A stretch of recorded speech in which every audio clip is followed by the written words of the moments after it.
ఇప్పుడు చాలామంది బీసీ నాయకులు ఇప్పటికైనా మారాలంటారు, అంతే కదా?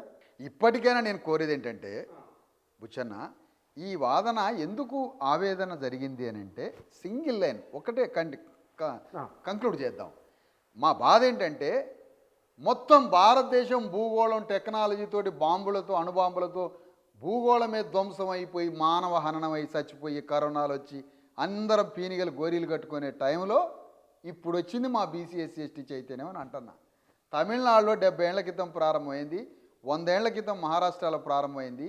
కానీ మన తెలంగాణకి వీళ్ళు తీసుకురాకుండా ఇక్కడున్న పేద జనాన్ని, ప్రాలిటేరియట్స్, బీసీ ఎస్సీ ఎస్టీ కూలీనాలి జనాన్ని సాయుధ పోరాటంలో కమ్యూనిస్టు పార్టీల నక్సలైట్ల తెలంగాణ ఉద్యమాలలో పంపి అందరినీ ధ్వంసం చేసిండ్రు.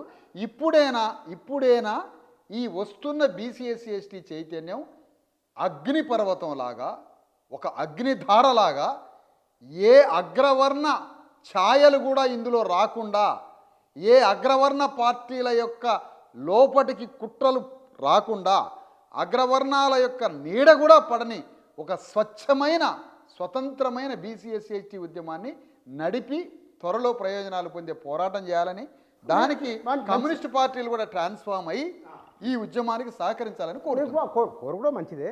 కానీ ఎన్ని రోజులు ఈ కులం మీద గొడవ? మనిషి పుట్టేటప్పుడు కులం లేదు, చచ్చిపోయేటప్పుడు లేదు. ఇది రొటీన్గా అయిన మాట ఇది. కానీ ఒకవైపున సమాజం అంతా బాగుండాలి, ఈ వ్యత్యాసాలు ఏమిటి, ఈ కులాలేమిటి అని మీలాంటి రాజకీయ నాయకులు, ఆలోచన పరులు, మేధావులు మాట్లాడుతుంటారు. మరి అందరూ ఒకటి కావాలన్నప్పుడు మళ్ళీ ఈ కులానికి ఇంత, ఆ కులానికి ఇంత, ఈ ముచ్చటేది మళ్ళీ కులాన్ని బతికిస్తున్నట్లే కదా, మళ్ళీ సమాజంలో విభజన చేస్తున్నట్లే కదా. అంటే ఒక కుటుంబంలో అందరం కలిసి ఉందామని తమ్ముడికి అన్నం పెట్టకుండా ఉండి నాకెందుకు అన్నం పెట్టట్లేదంటే కుటుంబ కలహం అది? ఏం మాట్లాడుతున్నారు బుచ్చన్న గారు?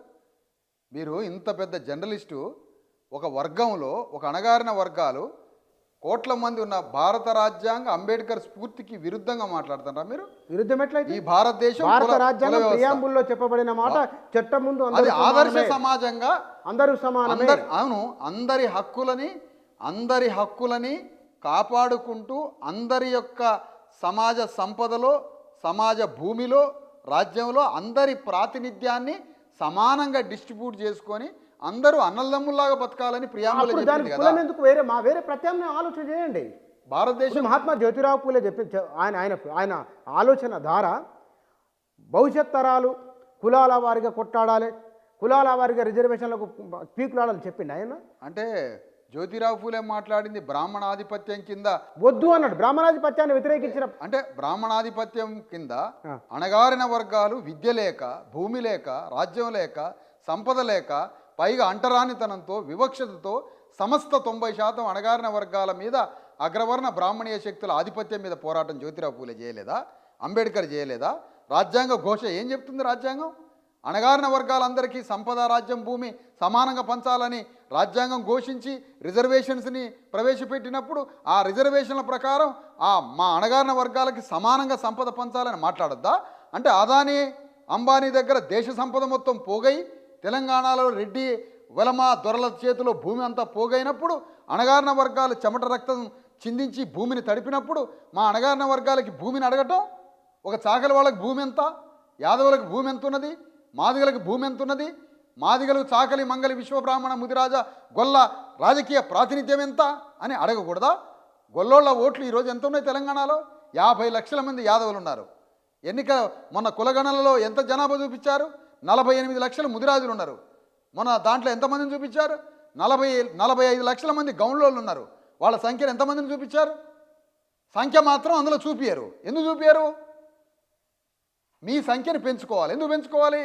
భారతదేశ చరిత్రలో అగ్రవర్ణాల జనాభా అత్యంత తక్కువ ఉన్నది తెలంగాణలో కాబట్టి ఆ పరువు కాపాడుకోవడానికి, ఇజ్జత్ పోతుందని, ఈబీసీడబ్ల్యూ రిజర్వేషన్స్ని ప్రొటెక్ట్ చేసుకోవడానికి, అగ్రవర్ణాల ప్రాతినిధ్యాన్ని పెంచుకోవడానికి, పరువు పోకుండా ఉండడానికి దాన్ని ఓసీ ముస్లింలని అదని ఇదని పెంచి దాన్ని 20% పెంచుతారు.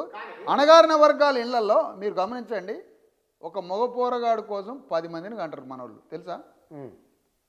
మగ పోరగాడు కోసం, మగ పోరగాడు పుట్టాలని 10 మంది కాదు 12 మందినైనా ఆడపిల్లలు పుట్టినా కూడా ఒక్క మగపిల్లగాడి కోసం అత్త మామూలు తల్లిదండ్రులు కుర్చీలు వేసుకొని కూర్చొని మాకు మగపిల్లగాడు ఇస్తారా అయ్యరా అని అంటారు.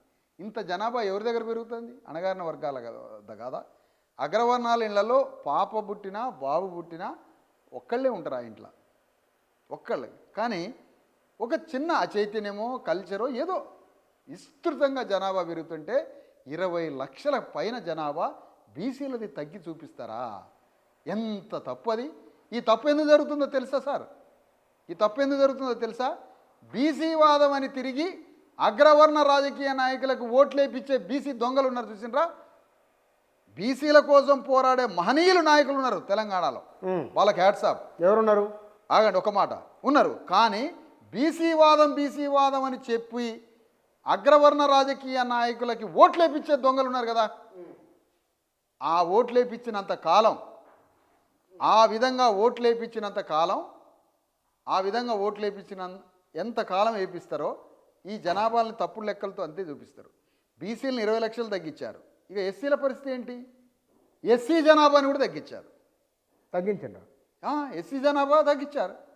21% పైన ఉండాలి ఎస్సీ జనాభా. 21% రిజర్వేషన్స్ కావాలి మాకు.